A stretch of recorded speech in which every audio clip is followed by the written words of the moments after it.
লা লিগার ম্যাচে আরও একটা চমৎকার জয়ে চিরপ্রতিদ্বন্দ্বী রিয়াল মাদ্রিদের সঙ্গে পয়েন্ট ব্যবধান বাড়িয়ে ফেলল বার্সেলোনা।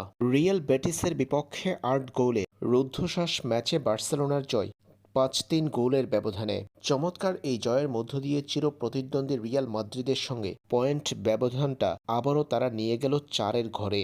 বর্তমানে ৪০ পয়েন্ট নিয়ে লা লিগার চলমান মৌসুমের পয়েন্ট টেবিলে বার্সেলোনা অবস্থান করছে ১৬ রাউন্ডের ম্যাচ শেষে সবার উপরে। বার্সার থেকেও ৪ পয়েন্টে পিছিয়ে আছে রিয়াল মাদ্রিদ, ৩৬ পয়েন্ট নিয়ে দ্বিতীয় তারা। রিয়াল বেটিসের মাঠে এদিন রুদ্ধশ্বাস এক লড়াইয়ের মুখোমুখি হয়েছে বার্সেলোনা। বেটিসের ৩ গোল হার মানে ফেরান তোরেসের চমৎকার হ্যাট্রিকে। ম্যাচে ২৯ মিনিটের ব্যবধানে হ্যাট্রিক করেছেন ফেরান তোরেস। ব্রাজিলিয়ান তারকা অ্যান্টোনির গোলের শুরুতে পিছিয়ে পড়ার পর বার্সেলোনাকে সমতায় ফিরিয়েছিলেন ফেরান তোরেস।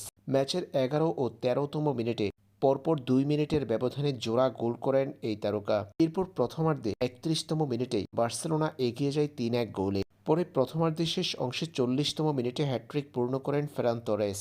দ্বিতীয়ার্ধে পরপর দুটা গোল হজম করলেও ৫৯তম মিনিটে লামিন ইয়ামালের গোলে বার্সেলোনার স্কোরলাইন হয় ৫-৩। তাতেই বিশাল এই জয় নিয়ে মাঠ ছাড়ে বার্সা।